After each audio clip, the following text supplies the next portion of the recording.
La NBA officialise sa suspension. 8 matchs sans salaire. Environ 700 000 $ perdus sur un salaire de... Damn! God damn! Les gens qui ont de l'argent, en fait, ils crachent sur l'argent. C'est une dinguerie.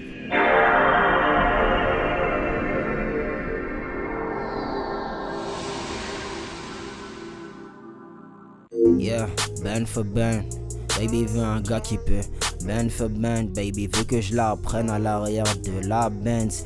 Yeah, si je me comporte bien, elle ramènera des friends. Hey, yeah, elle veut des néros des big quiches. Wagwan YouTube, ça dit quoi l'équipe? J'espère que vous allez bien. Moi ça va, alhamdulillah, vous connaissez votre boog. Aujourd'hui la famille, on est sur une vidéo de Hoop Culture, la chute horrible de Ja Morant. Alors entre nous, je suis pas trop un mec du basket, je suis même pas un mec du foot. Voilà, vous me voyez avec mon maillot de Paris, mais c'est juste parce que le maillot est stylé. Voilà, je suis un supporter quand l'équipe gagne par contre. Voilà, je suis pas un mec du basket. Voilà, Ja Morant c'est un nom qui est revenu des fois dans ma file d'actualité ou sur certaines vidéos que j'ai pu regarder, mais je suis pas à fond dans le basketball, tu vois ce que je veux dire. Mais je sens que cette vidéo pourrait être intéressante. Voilà, c'est pas la première fois que je tombe sur une vidéo de Hoop Culture. J'avais kiffé, je crois, quand j'avais resté sur LeBron James et son fils. C'était un peu intéressant, même pour quelqu'un qui est pas à fond dans le basket. Voilà. Puis Ja Morant, t'as vu, c'est un loxé, donc je pense qu'il y a une connexion. C'est un loxé comme moi, tu vois, donc peut-être qu'il y a un lien. Donc peut-être qu'il faut que je regarde la vidéo. Est-ce que j'ai tout mélangé? Je sais pas. Installez-vous confortablement, petite boisson, petite collation. C'est parti, let's go. En 2022, Ja Morant signe un contrat de 193 millions de $ à 22 ans. Peut-être qu'il faut que je me lance au basket. Peut-être qu'il faut que je me lance dans le basket. Ok. 193 millions de boulards. Tu sais ce qu'on peut faire avec ça? Pas mal de choses. Ok. Tu peux lister là tout de suite, t'auras pas fini. T'auras pas fini avant la fin de la vidéo, je te le dis. Sauf si tu vas chercher directement un truc qui coûte 193 millions à ce niveau-là, c'est que t'es bête. Voilà, t'es bête. Memphis vient de finir 2e de l'Ouest, il est All-Star, MIP, dans les discussions MVP. La NBA entière le voit comme son futur visage. 3 ans plus tard, cette même franchise écoute les offres pour s'en débarrasser. Certains parlent de ses performances en chute libre, d'autres parlent des polémiques, et beaucoup ne comprennent tout simplement pas ce qui se passe avec lui. Mais au fond, c'est quoi le vrai problème? Est-ce que Ja Morant est victime de la NBA? Moi, il y a un truc que je peux dire, par contre, j'ai regardé des vidéos, je sais plus, c'était sur la chaîne de qui, peut-être un mec qui faisait des reacts aussi. Astral dire, je sais pas qui, mais en gros, Ja Morant, c'est un mec, c'est un bandeur de la street. Voilà, c'est un bandeur de la street. Il aime bien s'afficher avec des armes en train de faire le délinquant en gros. Or que il a une belle carrière en NBA, enfin qui pourrait aller plus loin, mais il aime bien jouer ce personnage de mec dangereux. Et du coup ça peut potentiellement lui tirer, ça peut potentiellement lui mettre des bâtons dans les roues. Voilà, c'est pas ouf. C'est pas ouf comme c'est pas ouf comme stratégie. Où est-ce qu'il est son propre problème? C'est ce qu'on va voir dans cette vidéo. Hoop Culture. L'histoire NBA de Ja, elle a commencé à Murray State, une fac que la grande majorité des fans NBA seraient incapables de placer sur une carte. Et pourtant, en 2019, Ja Morant devient le premier joueur de l'histoire NCAA à tourner à 20 points et 10 passes de moyenne sur une saison. Le premier de l'histoire, dans une université que personne ne connaît. Et c'est là qu'on a commencé à se dire qu'il y avait un truc différent chez lui. Alors le 20 juin 2019, pendant la draft NBA, Ja Morant est sélectionné en 2e position par les Memphis Grizzlies, juste derrière Zion Williamson. À ce moment-là, j'ai découvert justement grâce à Hoop Culture que tu peux être drafté qu'une seule fois dans ta vie. Enfin, tu peux essayer de t'inscrire en NBA qu'une seule fois dans ta vie. Je sais pas si j'ai bien capté, mais en gros, t'as qu'une seule chance d'aller à la NBA dans toute ta vie. Tu flops, c'est fini pour toi, tu peux plus te réinscrire. De ce que j'ai compris, hein. Tout le monde considère que c'est l'ordre logique. Ja, c'est le bon choix solide. Un excellent meneur pour construire une équipe.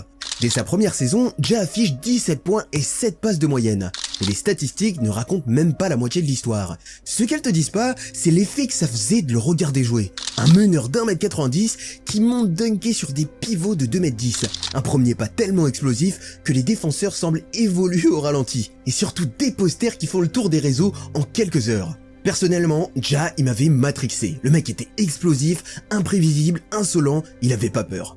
Ja Morant, c'était vraiment un renouveau. Sur un terrain, c'était du chaos, mais du chaos maîtrisé, du chaos qui avait un sens, le genre de joueur qui te fait lever de ton canapé sans prévenir.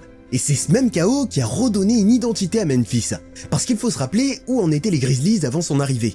Une franchise en pleine reconstruction, plus de playoffs depuis 2017, l'ère Marc Gasol et Mike Conley était terminée depuis un moment, et il n'y avait pas grand chose à l'horizon. Memphis était devenu une équipe qu'on oubliait facilement. Et puis Ja a tout changé. Alors en juin 2020, il est élu Rookie of the Year. Jusqu'ici, c'est franchement logique, mais c'est la saison suivante que les choses vont vraiment devenir sérieuses. Le 21 mai 2021, il y a le play-in, et nos chers Grizz, ils vont jouer contre Golden State. L'équipe a besoin d'une victoire pour se qualifier en play-off, le genre de match où la pression est franchement maximale. Et Ja, il répond avec 35 points, 6 rebonds et 6 passes. Memphis retourne en play-off pour la première fois en 4 ans, et c'est Ja qui a porté cet exploit. Lors du premier tour contre Utah, Ja il tourne à 30 points et 8 passes de moyenne sur la série. Au game 2, il en met 47, record de franchise en play-off. Le gars a 21 ans et il est déjà en train de réécrire l'histoire des Grizzlies. Alors la saison 2021-2022, c'est la confirmation totale. Memphis termine deuxième de la conférence Ouest. Deuxième, avec un groupe dont la moyenne d'âge ne dépasse pas les 25 ans. Ja est titulaire au All-Star Game d'ailleurs. Il remporte le trophée de Most Improved Player. Il est sélectionné dans la All-NBA Second Team et il finit 7ème dans les votes pour le MVP, à 22 ans. Je comprends absolument rien à leur délire de basketteur là. Vraiment, ceux qui comprennent, j'espère que vous êtes en train d'enjoy la vidéo parce que je comprends que dalle. Tout ce que je comprends c'est il est chaud, il a sauvé l'équipe, il est chaud, il est très fort. C'est tout ce que j'entends moi. Si Ja Morant a pu faire tout ça à Memphis, c'est parce qu'on lui a donné quelque chose que la plupart des joueurs n'ont jamais, du temps. Quand Ja est arrivé, il a fait des erreurs, il a forcé, mais son coach l'a laissé jouer. Et c'est comme ça qu'il est devenu un joueur important dans la rotation. Maintenant, si tu compares avec ta réalité, peut-être que toi, sur le terrain, dès que tu fais la moindre erreur, tu retournes sur le banc. Dès que tu perds la balle, tu sais que ton coach va annoncer un changement à la table. Tu joues 5 minutes, le banc. Dès que tu perds la balle, tu sais que ton coach va annoncer un changement à la table. Wesh! Non les gars, ça, ce qu'il a fait là, c'est une dinguerie. Ce qu'il a fait là, c'est une dinguerie, c'est du manque de respect. Wesh. 5 minutes et on te demande d'être parfait. Ja Morant, sans ce temps de jeu-là, n'aurait jamais existé. Sans confiance, il n'y a pas de progression. 100 minutes, le talent reste invisible. Et c'est exactement là que la plupart des joueurs se plantent. Ils n'arrivent simplement pas à devenir le joueur que leur coach a envie de faire jouer. C'est pour ça que j'ai créé le guide « Être le joueur que ton coach fait jouer ». Et c'est pas des conseils bullshit genre viens 2 heures avant à la salle, c'est des vrais conseils parce que je suis passé par là pour t'expliquer comment gagner la confiance d'un coach. Et si t'en as marre de regarder les autres jouer à ta place, le lien est en description. Bref. Le 6 juillet 2022, les Grizzlies officialisent son extension maximale, 193 millions de dollars sur 5 ans. Avec les bonus, ça peut monter jusqu'à 231 millions. À ce moment précis, il n'y a aucun doute, le gamin de Murray State, celui que personne n'avait vraiment vu venir, est devenu une superstar. Memphis est redevenu une place forte de l'Ouest, une équipe qui fait peur, une équipe avec une identité. L'avenir semble immense. Sauf que voilà, tout était aligné. Le talent, l'argent, le statut, la franchise derrière lui, les coéquipiers pour l'entourer, tout semblait parfait. Sauf qu'on allait bientôt découvrir que le terrain ne suffisait plus, que le problème n'allait pas venir du basket et que la suite de l'histoire serait beaucoup plus compliquée que prévu. Bon, au début, faut pas franchement s'inquiéter. Ja Morant qui fait des célébrations provocantes après un poster, c'est normal. Le gars qui trash talk ses adversaires et mime des gestes de pistolet vers le public, ça fait partie du personnage. C'est du spectacle. C'est l'intensité d'ailleurs qu'on aime chez lui. Cette attitude un peu de méchant assumé, ça colle parfaitement avec son jeu. Et puis honnêtement, en 2021-2022, tout le monde trouve ça plutôt cool. Ça renforce son image, ça alimente sa legacy, bon, si on peut appeler ça une legacy. Sauf que ce qui se passe sur un parquet ne passe pas forcément ailleurs. L'été 2022, les premiers signaux apparaissent. En juillet, un adolescent de 17 ans affirme avoir été invité chez Ja pour jouer au basket. Et la soirée aurait mal tourné. Selon le jeune, Ja l'aurait frappé et menacé avec une arme. Morant donne une autre version. Elle se serait défendue après que l'ado aurait menacé de mettre le feu à sa maison. Bon, il n'y aura pas de charge retenue. Quelques mois plus tard, autre histoire, une altercation dans un centre commercial. La mère de Ja est en conflit avec un employé. Morant débarque avec 9 personnes. Ça dégénère avec le chef de la sécurité. Selon certains témoins, Ja aurait dit quelque chose comme « je saurai quand il finit son service ». Encore une fois, pas de charge. Mais ça commence à circuler et les gens commencent à se poser des questions sur son entourage. Et aussi un tout petit peu sur ce qui se passe dans sa tête.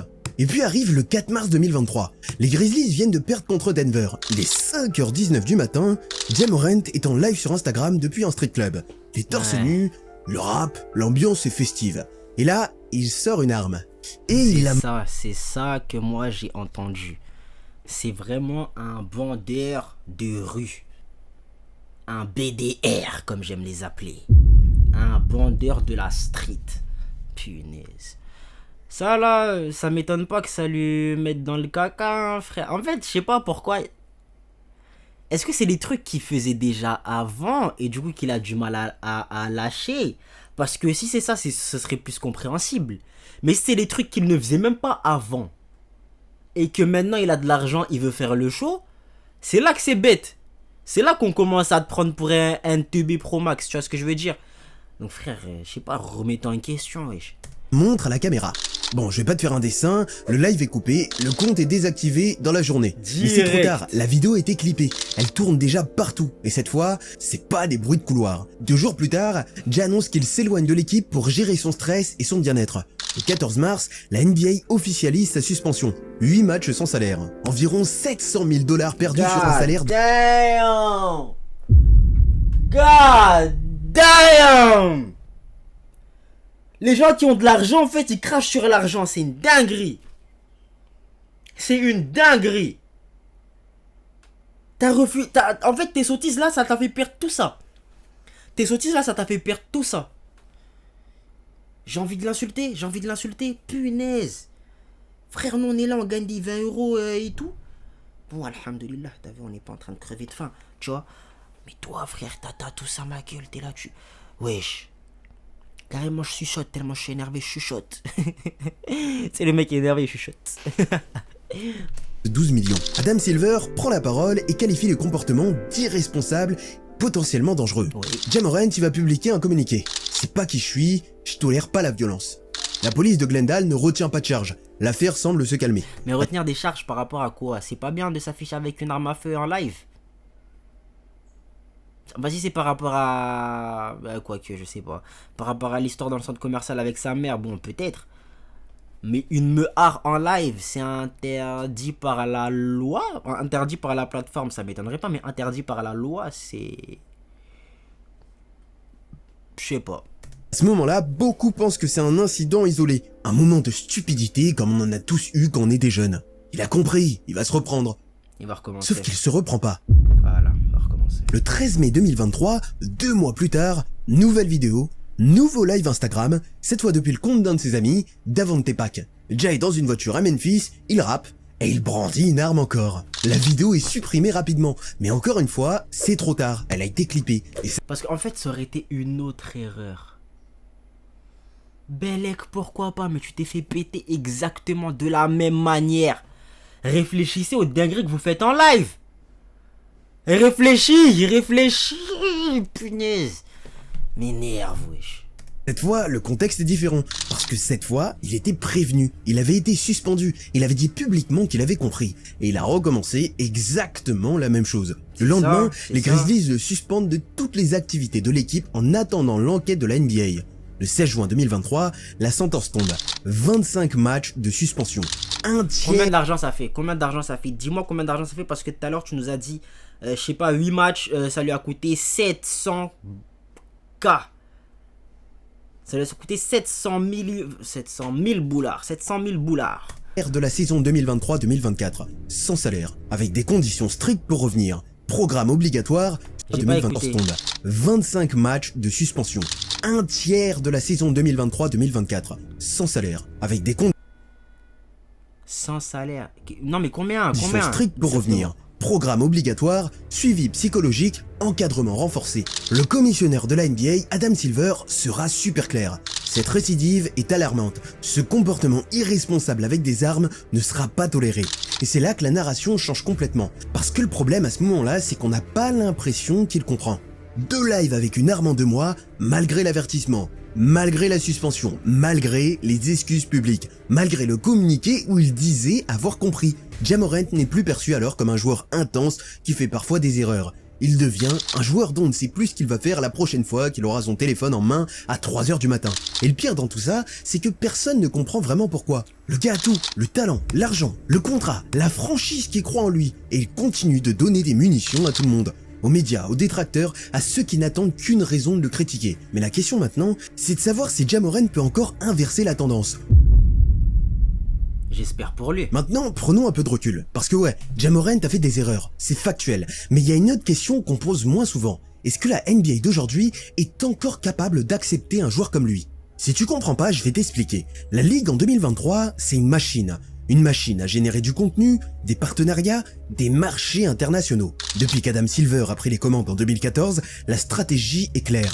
Expansion globale, image familiale. La NBA veut des stars bankable, propres, contrôlables et surtout exportables. Et ça fonctionne, la ligue n'a jamais valu autant, les droits TV explosent, les franchises se revendent à des prix records, le basket américain est devenu un produit mondial. Mais ce produit a un prix, et ce prix, c'est le cadre. Aujourd'hui, une célébration un peu trop agressive, un geste provoquant, une attitude qu'on pourrait qualifier de borderline, et tu deviens un risque image. Tu n'es plus un joueur, tu es une marque. Et une marque, ça se protège. Sauf que quand tu regardes l'histoire de la NBA, les icônes n'ont jamais été lisses. Michael Jordan, bien que je trouve que ça soit le GOAT, le mec était super arrogant, impitoyable avec ses coéquipiers, il humiliait ses adversaires pour le plaisir. Il aimait d'ailleurs beaucoup parier. Et pourtant, est-ce qu'on l'a suspendu? Non. Est-ce qu'on a protégé son image? Absolument, parce qu'il gagnait. Kobe Bryant, en 2003, accusation de viol. L'affaire est abandonnée, mais Kobe admet publiquement l'adultère. Et je ne suis pas là pour juger un mort, mais tout ce que je dis est factuel. Après ça, l'image de Kobe est temporairement ternie, il perd des sponsors et pourtant, Nike reste. Et quelques années plus tard, il redevient l'une des figures les plus marketables de la ligue. LeBron James, quand il était plus jeune, il était beaucoup moins lisse. Mais la ligue l'a canalisé, elle l'a formaté, et il a accepté le moule. Alors ouais, Ja Morant a fait des vidéos stupides avec des armes, c'est indéfendable, mais soyons honnêtes une seconde. Gilbert Arenas, en 2009, il a quand même ramené des armes dans le vestiaire des Wizards. Une vraie confrontation avec un coéquipier, 50 matchs de suspension. Ron Artest, lors du Malice à De Palace en 2004, monte dans les tribunes pour frapper un fan. 86 matchs. Certes un record historique, mais c'était sur le terrain, en direct, devant des millions de téléspectateurs. Si tu compares ça à Ja Morant, bon, c'est un peu soft. Le syndicat des joueurs, la NBPA, a contesté. Selon eux, la sanction était excessive et incohérente avec les précédents. Mais ça a rien changé, parce que le message de la NBA n'était pas seulement pour Ja, c'était un message global, un rappel à tous les joueurs. L'image de la ligue passe avant tout. Et si tu ne rentres pas dans le cadre, on t'y fera rentrer. Et c'est là qu'on touche au vrai problème. La NBA a besoin de joueurs comme Ja Morant. Elle a besoin de son explosivité, de son côté spectaculaire, de sa capacité à générer des highlights qui font le tour du monde en quelques minutes. Elle a besoin de personnalités fortes, de joueurs qui sortent du lot, qui créent de l'émotion. Mais elle les veut sous contrôle. Elle veut l'intensité mais sans les débordements. Le spectacle mais dans un cadre. Le charisme mais validé par le département marketing. Le problème, c'est que Ja Morant n'est pas ce genre de joueur. Il n'a jamais été lisse. Il n'a jamais été contrôlable. Visiblement, il n'a pas l'intention de le devenir. Alors ouais, je crois qu'il a grandi dans un lycée privé, mais s'il a envie de faire le gangster, je crois que personne ne peut l'empêcher de le faire. Mais alors, est-ce que le joueur qui est devenu Ja Morant est fondamentalement devenu incompatible avec le joueur que la ligue veut qu'il soit? Ja l'a déjà dit, mais il ne veut pas être l'image de la ligue. Il veut être un méchant, un gars qu'on respecte parce qu'il fait peur. Et honnêtement, on peut comprendre l'envie. Dans la culture basket, les vilains ont toujours eu une place à part. Sauf que voilà, il y a un problème. Sur le papier, le talent est indiscutable. Record en carrière à 52 points en saison régulière, 17 passes décisives sur un match, 13 triples-doubles dont 1 en playoff, Rookie of the Year 2020, Most Improved Player 2022, 2 sélections All-Star. En playoff, ses moyennes sont impressionnantes. 26 points, 8 passes, 6 rebonds de moyenne sur 22 matchs contre Minnesota puis les Warriors en 2022, quasi triple-double de moyenne sur 9 matchs. Le talent est là, personne ne peut le nier. Mais si tu prends son bilan en playoff, 9 victoires, 14 défaites. Une seule série gagnée en 4 participations. 0 finale de conférence, 0 titre. En 2023 contre les Lakers, il joue blessé et tourne certes à 24 points sur 5 matchs. Défaite 4-2. En 2025 contre le Thunder, il chute à 18 points de moyenne, 4-0. Et c'est là que le fantasme du méchant s'effondre, parce que dans cette ligue, le respect ne se réclame pas, il se prend, et il se prend dans les moments où tout le monde regarde. Les séries où ton équipe est dos au mur et où c'est toi qui dois la porter. Ja Morant n'a pas encore eu ces moments-là, ou plutôt, il a déjà eu des moments comme ça, mais il n'a pas gagné en finalité.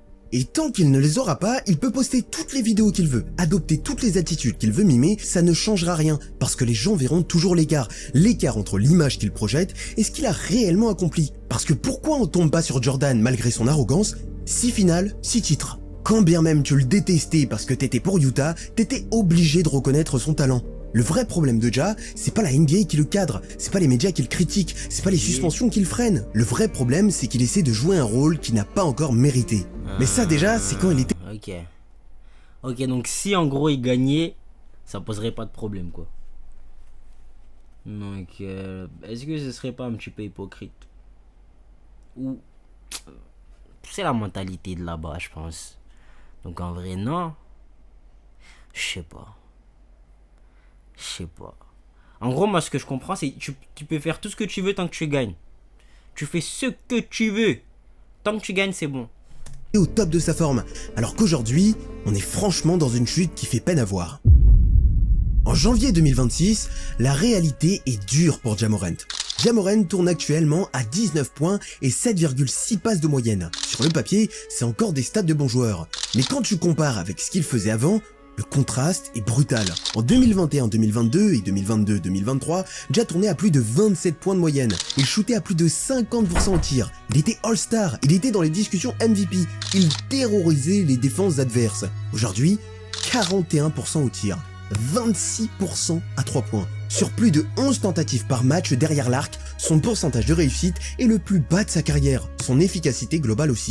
Et c'est pas une question de stats, c'est aussi une question d'impact. En 28 matchs cette saison, Ja a déjà manqué 12 rencontres. Genoux, chevilles, les blessures s'accumulent. Et quand il joue, son influence sur le terrain n'est plus la même. Son PER est tombé à 20,8 alors qu'il dépassait les 28 lors de ses meilleures saisons. Son plus-minus net est négatif. Pour un meneur censé être le franchise player, c'est un signal d'alarme. Mais le chiffre le plus parlant, c'est peut-être celui-ci. Quand Ja est absent, les Grizzlies ont un net rating de plus 6,2 sur 100 possessions. Quand il joue, l'équipe est moins performante. C'est un échantillon limité. C'est ça que je craignais, punaise. Ça veut dire que c'est mieux quand t'es pas là. C'est chaud, wesh. C'est chaud. Est-ce que on peut... Parce qu'il a signé sur 5 ans, je crois. Est-ce que dans la NBA, on peut le virer ça comme... Bon, je pense que oui. Mais ce serait quoi la condition? Est-ce que s'il reste comme ça, il reste médiocre, entre guillemets, pour ce qu'il proposait, enfin, si tu compares à ce qu'il proposait avant, est-ce que s'il reste médiocre comme ça, il risque de se faire virer, entre guillemets? Dites-moi. Hein. Évidemment, mais ça raconte quelque chose. Et Memphis dans tout ça, les Grizzlies sont 9e de la conférence Ouest, autour de 47% de victoires. Loin du top 3 qu'ils occupaient en 2022. Les équipes intéressées, Milwaukee, Toronto en pleine reconstruction, voire carrément Sacramento. Des profils différents, des situations différentes, mais un point commun. Aucune de ces franchises ne voit Ja comme le sauveur absolu. Elle le voit comme un pari. Un talent énorme mais avec des risques aussi énormes. Et ces risques, les dirigeants ne s'en cachent même plus. Un GM l'a résumé assez simplement. C'est un talent d'élite, mais les red flags sont trop nombreux. Le contrat de Ja n'aide pas aussi. 40 millions cette saison, 43 millions l'année prochaine. Près de 47 millions en 2027-2028 avec une player option. Pour une équipe qui veut le récupérer, c'est un engagement massif en 2027-2028 avec une player option. Ça veut dire quoi ça, player truc là? Pour une équipe qui veut le récupérer, c'est un engagement massif. Tu prends pas ce risque si t'es pas convaincu à 100%. Et visiblement, très peu de franchises. En gros, si je comprends bien, Ja Morant, c'est le Neymar du basket, quoi. C'est ça ou pas? De son côté, Ja s'est dit ouvert à un changement d'environnement. C'est pas une demande de trade officielle, c'est plutôt une porte laissée ouverte. Ces agences sondent apparemment des contenders à l'Est. Boston, Cleveland, des équipes qui pourraient lui offrir un nouveau départ. Pour y penser, c'est qu'il veut être un bad boy, qu'il ne veut pas rentrer dans le moule marketing de la NBA, qu'il se rebelle contre des règles qu'il trouve injustes. Mais tout ça au fond, ce serait presque compréhensible. En fait, le vrai problème de Ja Morant, c'est ce qu'il fait pour essayer d'être ce qu'il veut être. Si tu veux être une légende, tu joues pas un personnage, tu deviens le joueur que personne ne peut contester. Aujourd'hui, Ja a encore du talent, c'est indéniable. Il a encore des moments où tu te rappelles pourquoi tout le monde croyait en lui. Des éclairs, des séquences, des actions qui te font dire que le potentiel est toujours là quelque part. Mais les éclairs ne suffisent plus. Ja Morant a encore 26 ans, il a encore le temps, il a encore les capacités physiques et il a encore tout ce qu'il faut pour inverser la tendance et écrire une autre histoire. Mais le temps commence à jouer contre lui, les blessures s'accumulent, les doutes s'installent et chaque saison qui passe sans résultat concret rend le chemin un peu plus difficile. Alors est-ce que Ja Morant va finir par rebondir ? Personnellement, je sais pas toi si t'as un avis, hésite pas à me le dire en commentaire et pense à t'abonner, liker cette vidéo et la booster si tu l'as aimé, ça soutient mon travail. C'était lourd Chacal, c'était lourd, malheureusement j'ai pas tout capté, je te laisse ton petit like toujours, tu connais déjà. Puisqu'on est des gens, on donne la sefa, on donne la sefa. Voilà la famille, vous me direz ce que vous en avez pensé dans les commentaires. On se dit à la prochaine pour la prochaine. Vous savez quoi faire pour donner la force. Ciao les nazes. Elle veut des néros qu'on des béquichta. Hey, si tu veux poser la main sur son cuita, si tu veux poser la main sur son cuita, yeah. Mais c'est pas naturel, non. Yeah, ça se voit, c'est pas naturel. Zéro alchimie, yeah. Zéro alchimie, yeah.